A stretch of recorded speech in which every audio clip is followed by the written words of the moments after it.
Tudo certo, Teco? Tomando café aí? Tudo certo. Tá de boa esse cenário aqui? Tá legal, tá ótimo.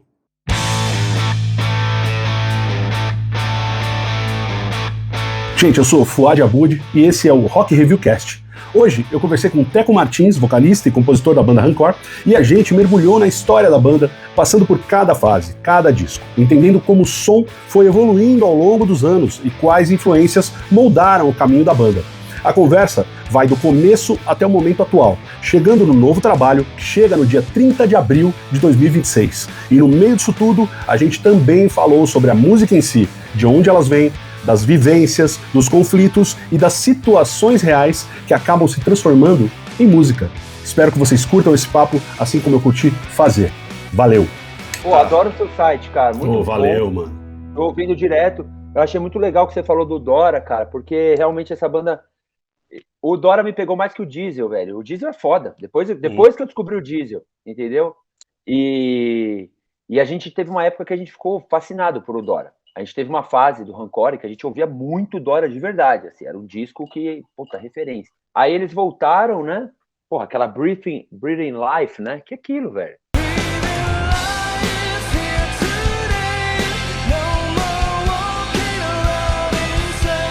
E aí a gente foi no show, todo mundo no Rancor foi. Que legal que ele tá falando, né, cara, desses caras, merece muito.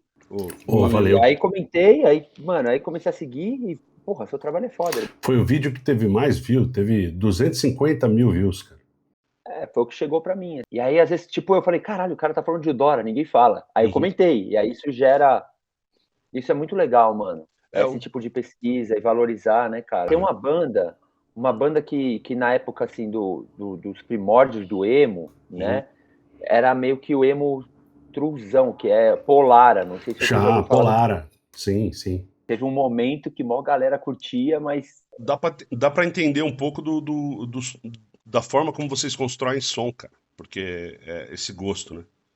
Porque vocês não ficam naquela coisa do hardcore, aquele primeiro disco, 2001, 2001? 2006, que... Cara, aquele disco era hardcore pra frente e como se não houvesse amanhã. Muito bom, eu gostava sim, mas não tinha a melodia que vocês têm hoje, né? Eu não consigo ouvir o Yoga, cara, sinceramente. Foi um momento muito importante.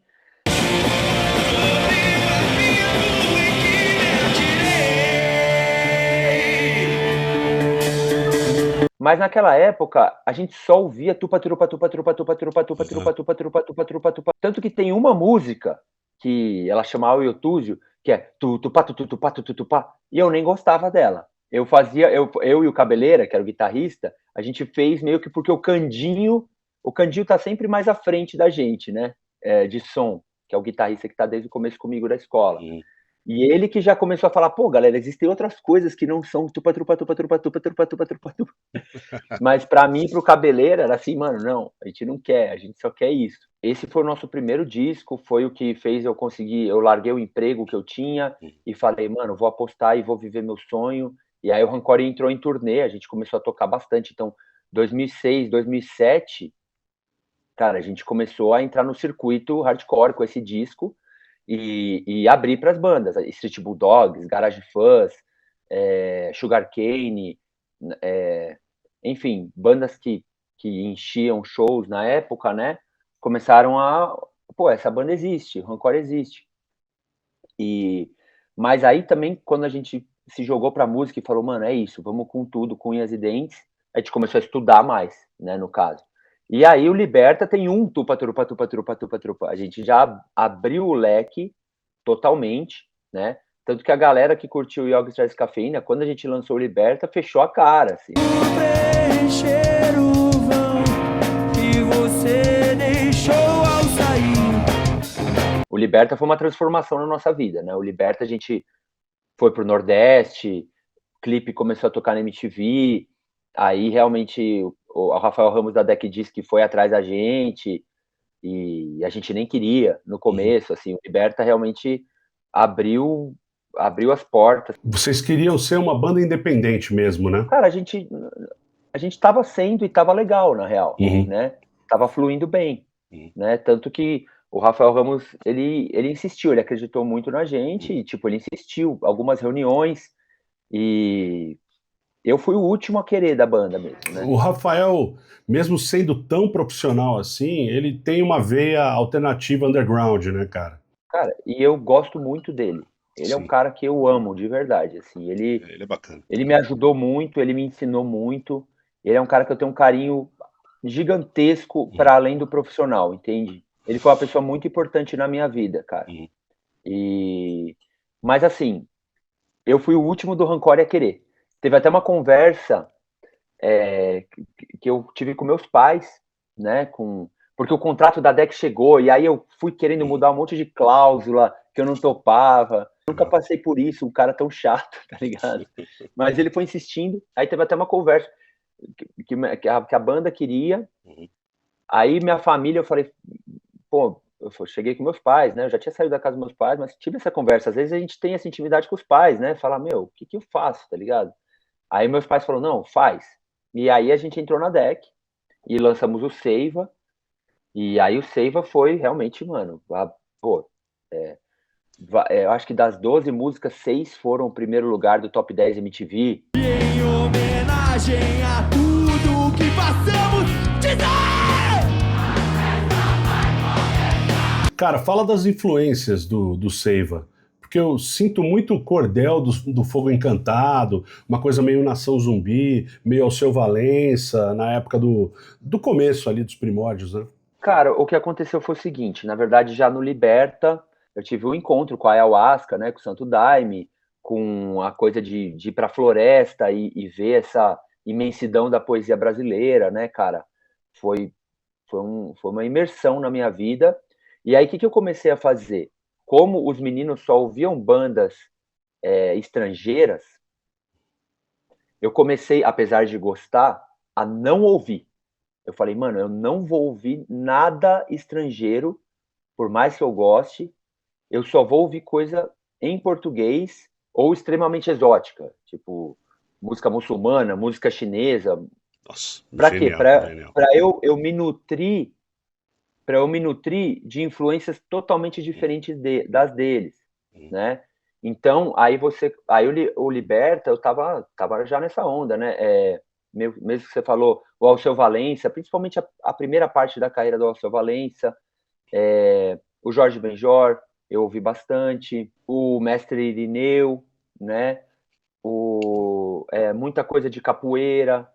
Então, assim, eu comecei a estudar a métrica do português, né? E aí lendo muito, tá ligado? Lendo bastante coisa. Uhum. E para imprimir uma coisa Nacional, brasileiro. brasileira no nosso som, para a gente não virar um subproduto dos Estados Unidos e da Inglaterra. Então, eu acho que esse foi um diferencial grande, né? Que pro Liberta e depois pro Seiva. Aí pro Seiva, mano, aí já tava todo mundo fora da casinha, ouvindo os bagulho bizarro mesmo, Candinho, uns Todo negócios mundo. que eu nem sei se é música, mas é música, ele vai ficar puto de eu falar isso. Uns bagulho, mano, ele relaxadinho ali, ó, ouvindo um som, aí você... Demais. Deixa eu ouvir o que você tá ouvindo. Cara.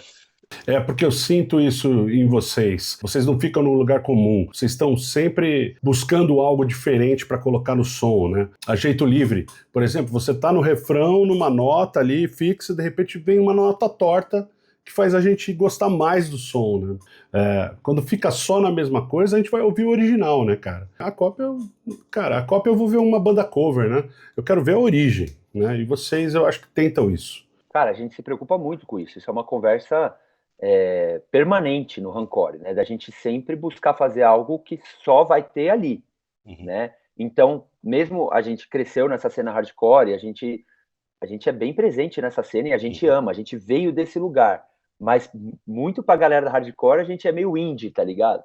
Aí agora a gente tá tocando pros indie, mas a gente é hardcore pros indie. Então é até difícil rotular, né, pra pôr numa prateleira, pô, que nem a gente tava até conversando com o pessoal que trabalha em playlist de Spotify, essas paradas, os caras falaram, cara, a gente não sabe qual prateleira colocar vocês. Isso é visto como assim, um defeito de mercadológico, mas a gente fica feliz pra caramba. E é isso que a gente quer. É isso. Eles ficam tão dentro daquela caixa, daquela fórmula, né, daquela bolha, que eles fazem aquilo em série, né? E de repente aparece uma banda fazendo algo diferente, eles ficam sem saber o que fazer com isso. Mas essa é a graça também. Eu sinto que a missão do artista é fazer uma parada, pegar várias influências, estudar bastante, né? E fazer algo que só ele fez, né? A graça é essa, né? Quando algumas bandas vêm conversar comigo, pô, o que você tem de dica? Cara, faz um negócio de vocês, nunca busca copiar ninguém, porque é o que você falou, ninguém quer ouvir, pô, essa banda parece o Charlie Brown, pô, então eu vou ouvir o Charlie Brown, cara. É isso. Essa banda parece o É Rancore, isso. pô, vou ouvir o Rancore, É isso. né? Então, É isso. a graça é essa, e aí também você começa a imprimir a sua vivência na Terra, né? A sua experiência, a sua mistureba, as suas dores, os seus amores, o que você gosta, e aí no fim, putz, olha, cara, vamos ouvir essa parada porque só tem isso aqui, isso só tem aqui, né? E com esse disco que a gente tá lançando agora, eu sinto que a gente chegou no ápice disso, mano, porque a gente lançou o Seiva, e mesmo o Seiva e o Liberta, que são bem considerados aí pelo nosso público, muito amados pelo nosso público, e foi super, assim, por assim dizer, super ouvido, né, cara? A gente olha para trás e teria feito várias coisas diferentes, né? Em questão, não de composição, mas em questão do fonograma, da mixagem. E 15 anos se passaram desde o Seiva, né, cara? E apesar da gente ficar longe do Rancore, todos continuaram na música. Todos. Então a gente estudou muito nessa época e influências mais distintas ainda, né? O Candinho, ele foi morar em Berlim, ele ficou 10 anos morando em Berlim, ele fez um duo com uma taiwanesa, né? A Yu-Tin, e aí era de música extra experimental, cara, um negócio Coisa interessante.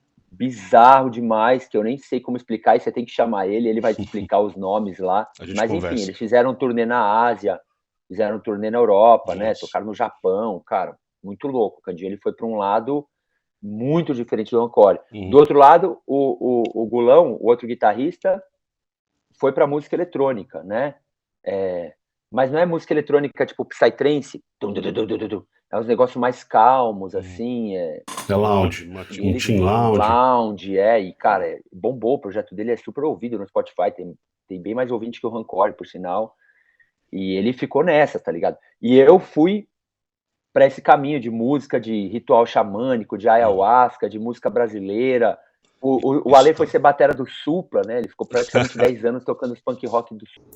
Cara, o Iafelite, uma pergunta fora do lance todo, ele é parente do violonista Carlos Iafelite? Ele é neto do Carlos Iafelite. Não, o seu Carlos é o mestre, cara. O seu Carlos me fez chorar com um violãozinho desafinado, cara. Um dia, porque eu ia buscar, o Ale não tinha carro, eu tinha carro, eu ia buscar o Ale pros ensaios, pros shows, e eu sempre buscava ele na academia, né, do senhor Carlos.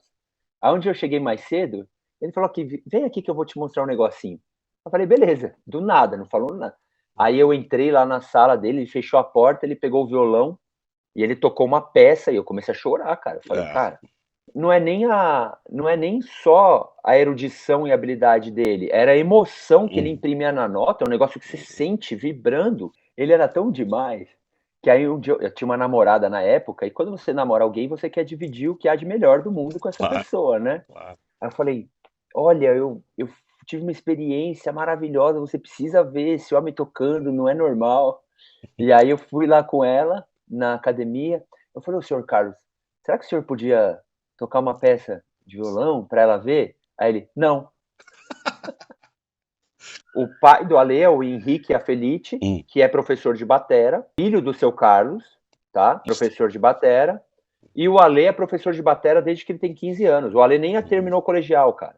O Ale largou a escola, a batera é a vida do cara. O Ale é o alfa da banda. Ele tem um irmão que toca também, né? Pedro Iafelite, que é um gênio. É um gênio. Que o Pedro é pianista. Com 16 anos ele foi convidado para estudar na Universidade Livre de Música, sem vestibular. Entrou. E aí o pessoal da Europa chamou ele para ir morar lá, cara. Para fazer e virar... Só que ele negou. E agora o Pedro, mano, ele começou a estudar violão da África do Sul, que é música mascande, e ele canta na língua da África do Sul, E ele viralizou na África do Sul, mano. Os caras ficam tocando o som dele na África do Sul. É tipo, é como quando a gente vê uns japoneses tocando pagode, tá ligado? É tipo pros caras, porque o Pedrão do nada começou a estudar isso, e agora tá vindo os africanos tocar aqui, e ele é um músico de apoio. Ter o Ale na nossa banda, assim, é, é uma dádiva, mano. Todos da banda são muito foda. Cara, vocês são plurais, né? Vocês são muito diferentes uns dos outros, né? Cada um tem uma influência e por isso vocês são tão diferentes, né? E é louco, cara, porque todo mundo vive pela música, assim, né? O bagulho da música é uma paixão gigantesca nossa, saca? A gente se importa muito com a música, assim. E isso dá várias tretas, assim. Às vezes por uma questão de vamos para um Lá menor ou para um Lá sustenido. Mano, não tem como meter esse Lá menor aqui. Mas Lá sustenido não dá, tipo assim. E quem entra fala, mano, esses caras são loucos da cabeça. Tipo. Pra gente, de longe, é o que mantém a gente viva, o amor pela música, assim. É muito legal eu ter encontrado esses caras, meio que eles se importam demais com isso, assim, muito, muito, muito. Vocês não estão no mecânico, no automático, né? Tem isso. Só pra gente fazer um link aqui, vocês lançaram 2 singles, o Pelejar e... A gente, cara, a história é a seguinte. Antes do EP, apesar da gente amar muito música, quando a gente lançou o Seiva, que a banda, mano, teve aquele boom, né, mano? Tocamos no Brasil todo, lotadaço. A gente ficou cansado, cara, porque a parte de fazer música é maravilhosa, mas todo o resto que é necessário para fazer música não é fácil, mano. O bagulho até você chegar a subir num palco ali tem muito chão, né? E chegou um ponto ali que a gente nunca tinha feito nada, né? A gente começou a banda na época da escola, todo mundo teve bico, alguns bicos de trampo, mas ninguém realmente dedicou a vida pra nada, e principalmente o Golão e o Candinho estavam exaustos, falou, gente, se vocês quiserem continuar a banda sem a gente, continua, mas a gente quer fazer outras paradas da vida, estamos exaustos desse underground, mano, o bagulho a gente ama tocar, mas a gente precisa fazer outras paradas, estamos fazendo isso já há 12 anos, sem parar.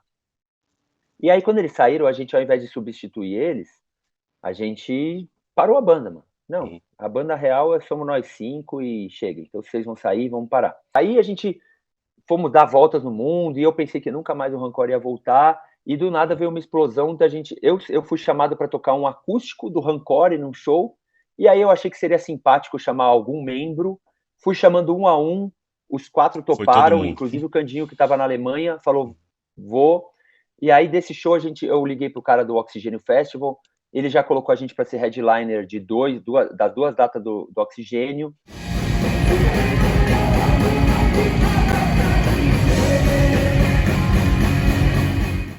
E aí, mano, o bagulho bombou. E aí o Candinho ainda ter mais uma semana no Brasil. Eu falei, Candinho, vamos levantar um hangar? Tipo, na terça-feira, vamos levantar um hangar no sábado?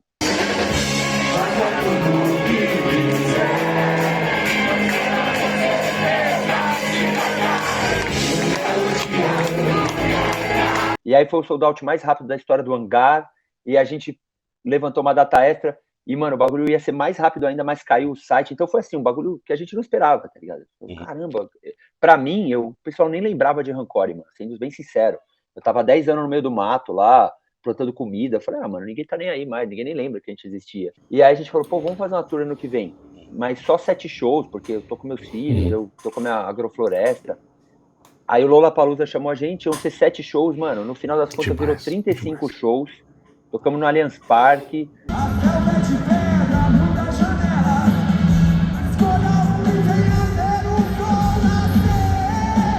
Dos 35 shows, 31 foram ingressos esgotados, assim. Nossa. Foi um bagulho que a gente nunca tinha vivido, mano. Mesmo no auge do Rancor ali, cara, foi um furacão que entrou na minha vida e na da minha família, por consequência, mas a gente foi se adaptando, e nisso, cara, no meio da turnê a gente olhou um pro outro e falou, pô, a gente tem que fazer alguma coisa nova, cara, porque também a gente tá vivendo tudo isso e só ficar de revival, mano, qual que é? Vamos fazer um som aí, caralho. Certo.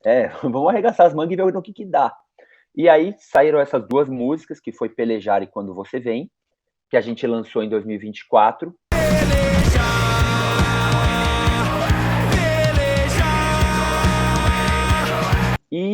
E assim, foi muito legal ver que essas músicas ficaram em primeiro do nosso Spotify, essas paradas, mesmo mais do que os outros hits, tipo Jeito Livre, Mãe, Quarto Escuro, que normalmente as bandas quando voltam tem um pouco, não rola isso, né? Aí a gente lançou esse EP, né, de 2 músicas, e a gente começou a fazer o disco, cara. E aí, meu irmão, aí foi uma dedicação completa, assim. Aí realmente eu tive que largar meus outros trampos, eu tive que, mano, ir estudar pra caramba. Eu fui o último a ingressar na aventura de fazer o disco, pra ser bem sincero. Pra mim, assim, eu ia fazer a tour, porque minha vida já estava estabelecida, né? Eu tenho 2 crianças, eu Foi sou para outro caminho. professor, eu tenho minha agrofloresta, tipo assim, a minha vida já estava nos trilhos, por assim dizer. Então, pô, beleza, vamos fazer uma tour de reencontro, eu topo. Mas daí os caras começaram a tacar essa pilha, vamos fazer um EP, eu topo, mas fazer um disco, puta, mano, o bagulho, porque não dá pra ser pela metade, não dá pra eu fazer 80%, não dá pra, é assim, é 110%, mano. Todos já estavam ensaiando, fazendo as músicas novas, e eu até falando com a minha esposa, falando, nossa, os caras tão empolgados, e eu sei que, putz, pra fazer isso aí vai ser uma missão gigantesca. Aí o Alê, sem avisar ninguém, ele negou uma proposta de um trampo muito bom. Eu não vou falar quem que é, porque é íntimo, mas teve um músico muito famoso que chamou ele para ser o batera de apoio dele. Assim, uma coisa que seria um emprego fixo para ele, e ia fazer diferença na vida dele, da família dele. E ele negou, sem avisar ninguém. E aí o Candinho me avisou que ele negou. Aí eu liguei pro Ale e falei, Ale, você é louco, mano. Aceita esse trampo, velho. Aí eu falei, não, Tecão, a gente tem que fazer o disco novo do Rancore. Aí esse dia eu falei com a minha esposa, eu falei, amor, eu vou ter que entrar nessa parada. E aí, meu irmão, comecei a virar madrugada, comecei a ler pra caramba, estudar pra caramba, me cobrar pra caramba, e aí entrar naqueles altos e baixos o que eu tô fazendo? Tá tudo horrível. Ah, não, nossa, descobri uma coisa que é maravilhosa. Assim, um carrossel de emoções. E conseguimos, cara, fizemos o disco da nossa vida. Para mim, o Bril é o disco que representa o Rancore, né? Voltando àquele assunto que o Liberto e o Seiva teria coisas que a gente mudaria. Ao longo desses 15 anos, que foi desde que a gente fez o Seiva, a gente estudou muito, né, cara? Não só música, mas gravação, mixagem, masterização, timbre, né? Então a gente chegou muito mais maduro, sabendo o que a gente queria registrar. Vocês ajudaram nesse processo de mixagem e masterização? Quando a gente começou a fazer a turnê, o nosso amigo de infância, que é o Daniel Pampuri, ele mixa e ele mora em Hollywood, cara. Ele acabou de ganhar o Grammy porque ele mixou a Beyoncé. Agora ele tá gravando Post Malone e aquele rapper que é o mais famoso que tem, eu não sei muito bem. E ele tinha acabado de ganhar o Grammy com a Beyoncé e ele me ligou, eu tava no Nordeste na turnê e falou, Tacão, vocês estão querendo fazer um disco? Eu falei, mano, estamos até pensando. Ele falou, esse disco é meu, eu vou mixar o disco. Eu falei, irmão, não tem a mínima chance de eu te pagar o que a Beyoncé te paga, mano. Não existe. Aí ele mandou assim, mano, ele falou, disco do Rancore eu faço até de graça. Tipo assim, o cara falou, mano, esse bagulho eu quero, eu acredito muito, assim. E nessa hora eu até arrepiei, falei, caralho, olha o nível do cara, ele poderia estar fazendo o disco, ele tá fazendo o disco de todo mundo, né? Que paga, mano, 10 mil reais a faixa pra ele, e ele quer fazer o nosso disco de graça. Aí ele foi mixar mano, o maluco foi muito guerreiro. O cara virando madrugada, hein? Ele, cara, entrei aqui no estúdio, peguei um horário às 3 da manhã aqui que a gente vai passar nas fitas de rolo de Hollywood, mano, que o Linkin Park usou, que o Slipknot usou os bagulho, mano. E mesmo assim, mesmo ele sendo o pica das galáxias aí da mixagem, a gente tretou com ele pra caralho, mano. A gente, Daniel, como é que você manda uma mixagem com essas guitarras baixo? Imagina, coisa que a gente nunca faria. Tipo, a gente tá, ou seja, a gente sabia muito o que a gente queria. Talvez ele estivesse muito acostumado a mixar R&B, né? Que é completamente diferente, né? Guitarra é outra coisa. Ele veio do rock, e ele viralizou com esses rappers, que é tipo assim, é batida e voz. E aí o ouvido dele começou a ficar acostumado com isso, e a gente teve que falar, mano, você tem que ouvir essas paradas, tem que voltar. E ele foi se incomodando. E ele foi, mano, e aí ele veio com tudo, porque ele pegou a raiz dele e ele fez um trabalho absurdo, irmão, de mixagem, assim, é um trabalho muito fino, mano. E a gente teve o Chiappetta também, né, que foi o produtor do disco, que ele era a gente, quando a gente estava na 8ª série, ele estava no 2º colegial, então ele conhece a gente desde criança, ele gravou as primeiras demos, ele foi o produtor do Liberta, ele fez a pré-produção do Seiva, Então ele é como se fosse o sexto integrante do Rancore, né? Ele sabe lidar com a psicologia de cada um de nós quando existem embates no estúdio. Então ele é o único cara que poderia produzir o disco, né? É o Capeta, né? Vocês parecem tão calmos. Vocês discutem? A gente é calmo, muito calmo, e a gente se dá muito bem. Mas quando envolve música, como é um negócio que importa muito, é uma paixão muito grande, e às vezes pra gente encontrar o meio do caminho, é aí que mora o conflito. A gente não tem conflito pessoal, de coisa, mano, tretinha, mas na música a gente tem. Você encontrar a intersecção entre um cara que gosta de música brasileira, música de Santo Daime, enfim, música dos Pataxó, que eu entrei numa pesquisa das músicas dos povos originários, né? Com um cara que faz música eletrônica, ou com um cara que faz música bizarra, com o Kajed, que é do punk e do grindcore. Como que a gente vai achar essa intersecção que represente os cinco? É um desafio bem desafiador, mas muito rico, né, cara? Porque quando a gente encontra... E é tipo um milagre, são pequenos milagres de estúdio, encontrar coisas... Por isso que encontrar coisas que todos gostam, né? Por isso que eu tomei esse ar para fazer o disco, porque eu sabia o que ia acontecer. Eu falei, mano, não vai ser fácil. O nosso Spotify tá assim, ó, tá crescendo. Desde quando a gente começou a lançar, ele tava, tipo... também é uma bolha, né? Mas ele tava com 20 mil ouvintes, agora ele já tá chegando em 40 mil. E isso no processo sem jabá, sem, mano, pagar playlist, nada, mano. É um bagulho orgânico, tá ligado? Sinto que essa estratégia tá funcionando, as pessoas estão com vontade de ouvir o disco, tá? Tem uma ansiedade saudável, tá ligado? E é isso, também agora, daqui a 8 dias, mano, tá aí no mundo. Dia 30. E eu sou muito feliz, mano. Nossa, você nem imagina o quanto que eu sou feliz desse disco existir, velho. É um negócio que, assim, é uma realização gigantesca mesmo. De ver esses irmãos, né? São irmãos, a gente começou na época de escola, mano.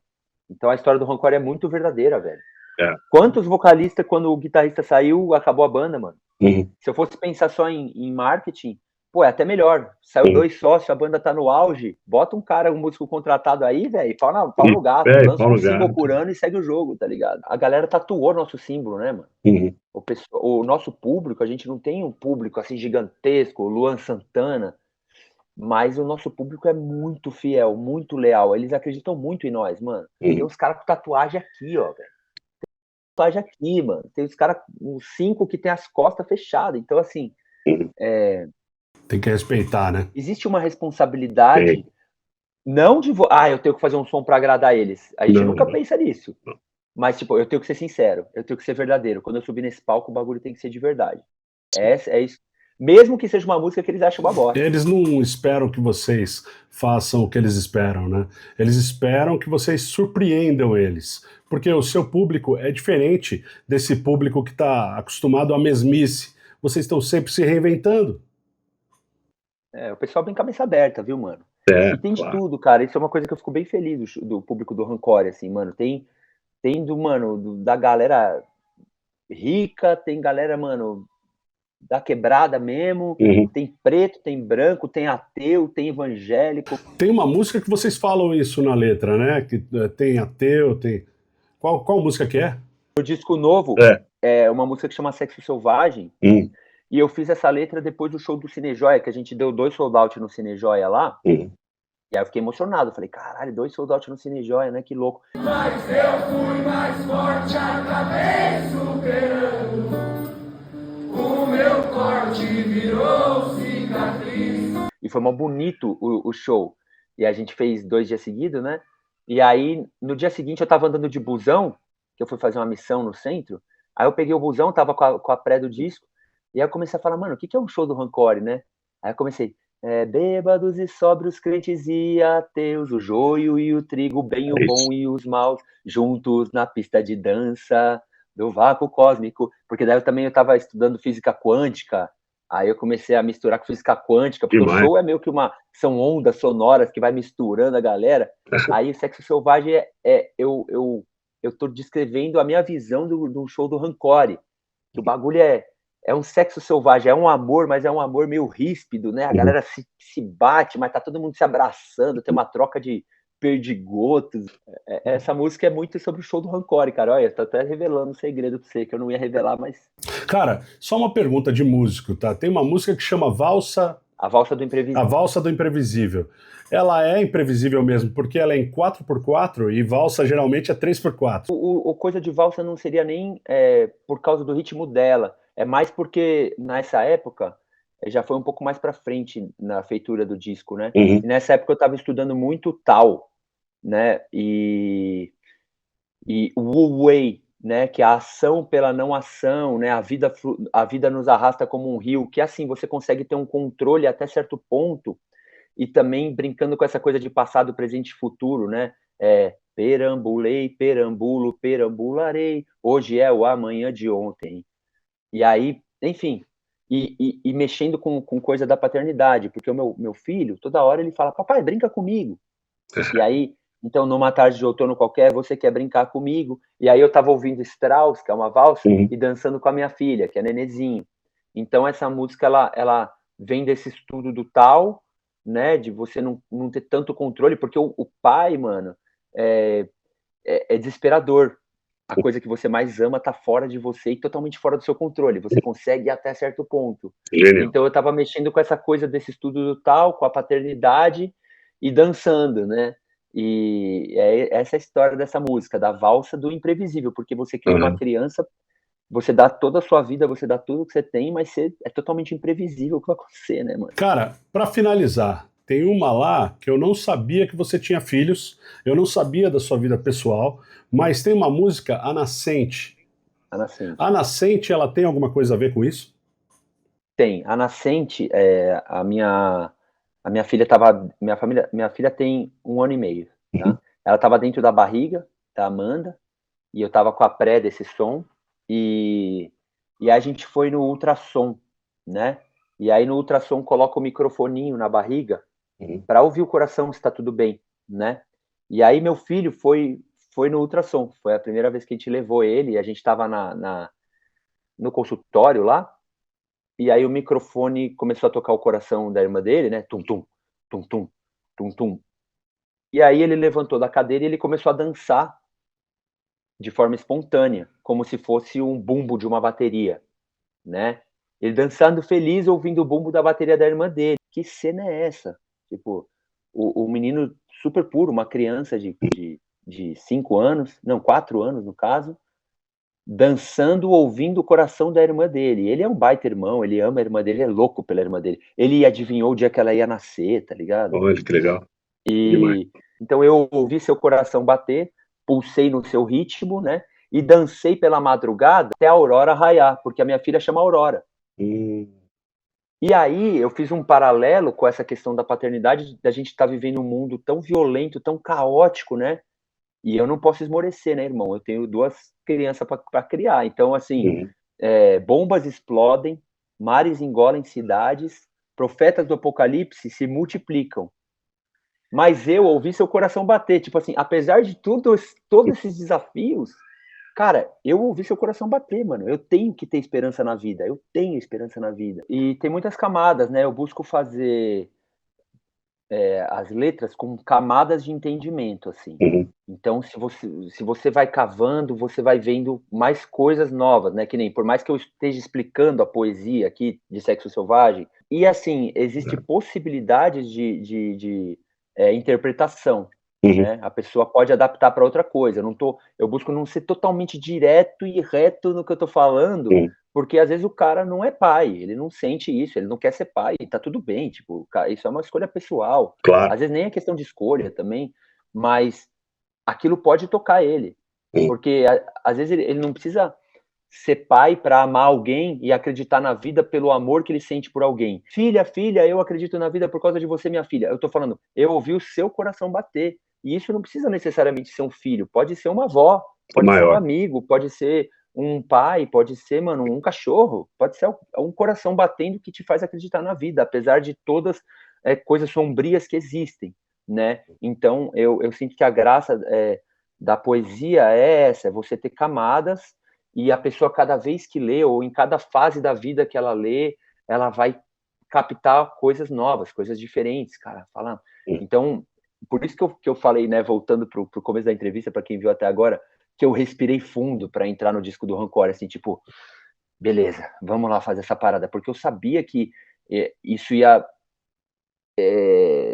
doer muito pra sair. Tipo, eu ia ter que me dedicar muito, porque é um grau de exigência muito grande, sonoramente, poeticamente. E não só minha, tá? Porque, assim, eu assino as letras, beleza, eu assino as letras. Mas, mano, os moleques, quando eles não gostam da parada, eles deixam bem claro que eles não gostaram. Os caras falam, meu amiguinho, isso aqui ficou zoado. E eu tenho que lidar com esse ego, com essa vaidade, porque às vezes quando você se abre a esse ponto, que nem, olha o nível de abertura que eu tô falando. Eu tô falando de uma cena do meu filho com a minha filha. É muito íntimo. Mas às vezes esse íntimo, o cara não gosta. O Candinho não gosta, o Gulão não gosta. E eu tenho que falar, não, beleza, tudo bem, vamos lá. Então vamos. É importante eu ouvir eles. Então, isso é um grau de maturidade muito legal que a gente chegou.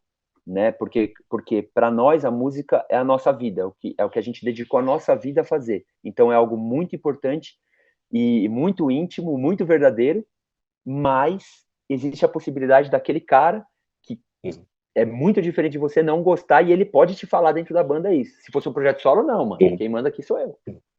E não só falar, mas a gente ouvir e aceitar. Né? Ah, sim.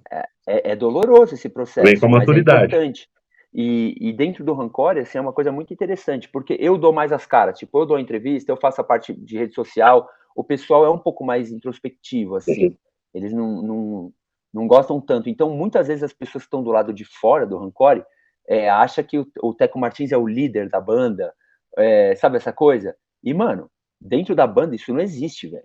Isso não existe. É um negócio que realmente todos são líderes dessa porra, tá ligado? E por mais que externamente eu acabo aparecendo um pouco mais, porque eu me exponho mais para mostrar o som, mano, internamente os 5 ali são essenciais, assim, não tem como... Você chegou a ver o documentário do Raimundos? Eu não tenho televisão em casa, né? Mas eu tô na casa dos meus pais e eu falei, mano, eu preciso ver. E eu tô no 3º capítulo, mano. Eu tô quando eles estão fazendo o Sono Forever, né? Eu cheguei nesse ponto que eles lançaram o Sono Forever. Então você viu o Lapadas do Povo ali, né? Viu que eles gravaram um negócio tão carrancudo que eles tiveram uma situação ali trágica, que eles quiseram sair dessa coisa engraçadinha por causa dos Mamonas e acabaram indo para uma onda tão séria que o primeiro show que os caras fizeram da turnê deu aquilo, né? Isso é uma coisa tão pesada, irmão. Quando a gente fez uma tour de reencontro, cara, em 2000 eu acho que 2017, a gente fez uma tour de verão, 7 shows, que foi... E aí o último show era em São Paulo, e a gente tocou numa casa que tinha sido o maior show até então, tá ligado? E era o último show da turnê, a turnê tinha sido muito boa, e o show lotado, a gente nunca tinha feito um show tão grande. E, mano, quando eu saí do show, eu entrei no camarim, feliz pra caramba, cara. Puta show lotado, insano, a tour foi insana, vamos festejar, vamos curtir. E aí veio o menino que trabalha com a gente e falou, cara, vocês viram que caiu um menino no moche, ele saiu de ambulância? Irmão, nessa hora, eu fui do céu pro inferno, cara. Eu fui do céu... Não tem comemoração. Pra mim, acabou tudo. Foi um negócio, assim, uma das piores sensações que eu já senti na minha vida. E aí, mano, a minha noite que ia ser, comemorar, ir pros caras, sair pra comer, sabe? Cara, eu comecei a ligar pra descobrir que hospital o cara tava. Eu não sabia o nome dele. Mano, e tipo, 3 da manhã eu descobri o nome do cara, eu liguei pros pais do cara, o cara tava no hospital, no ABC. Bacana. Mano, eu fui pro ABC, tipo, é isso. Era pra ser a noite mais festejada. Mano, fim de turnê, deu tudo certo. Cara, foi uma madrugada horrível.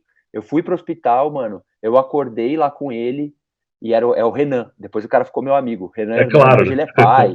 Hoje ele é pai. Mas, mano, quando eu cheguei no hospital, ele nem acreditou. Ele falou, mano, o que você tá fazendo aqui? Eu falei, cara, eu tô com você, mano, você tá bem? Pô, que demais, hein?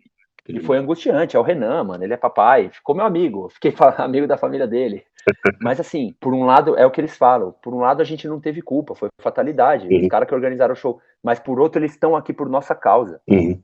Então, mano, isso aí, mano, graças ao bom Deus, apesar do nosso show ter momentos bem agressivos, é muito sério, existe uma responsabilidade muito grande, mano. Só pra acabar pra cima, tá? Fala um som desse disco novo que você acha que represente a nova fase. Então, Tem uma coisa no Rancor que a gente conversa, o Liberta, o Seiva e agora o Bril, não existe nenhuma música no disco que é completa álbum. Sabe aquela coisa, pô, já temos 4 músicas boas que vão garantir a turnê, só enche o álbum pra gente lançar e vamos pra cima? Cara, a gente nunca pensou assim, né? Então, as 10 músicas do disco, a gente ama muito. Tipo, são muito importantes pra gente e a gente deu tudo nelas, né? Então, existem momentos, cada momento que eu ouço, eu gosto mais. Assim, Sexo Selvagem, que você estava falando agora, eu tô apaixonado por ela. A primeira que abre o disco, que é Teoria do Caos, eu acho que é um xodó meu. Ela é um xodózão, assim. Mas todas, né, mano? Eu Quero Viver. Preciosas Cores, que é uma que ainda a galera não ouviu. Eu amo esse som demais. Pô, todas, cara. A Nascente, olha como ela é íntima, né? Quem viu a entrevista viu. Ela é muito importante pra mim. Eu toco, eu choro, mano. Essa escolha da sequência, ela acontece naturalmente ou vocês sentam para conversar a respeito disso, quebrar a cabeça e tal? Irmão, tudo que é musicalmente no Rancore é um quebra-pau do cacete, mano. O bagulho Ótimo. e tipo, o Candinho me ligando 4 da manhã. Não, essa sequência que a gente fez não dá, não tem como. Como? Olha aqui, ó, essa guitarra acaba e entra outra. Calma, Candinho, tudo bem, mano. Amanhã eu acordo, eu te ligo, velho, por favor. Então, assim, isso foi uma coisa boa da gente ter feito o disco em outubro e só tá saindo agora, no fim de abril, porque deu esse tempo de digerir o disco, e a gente ouvir de novo, e a gente dá um tempo de ouvir de novo. Então a ordem foi pensada, foi uma guerra também, mano. Mas uma guerra saudável, uma guerra boa, e para contar uma história, né, para existir um fluxo, né?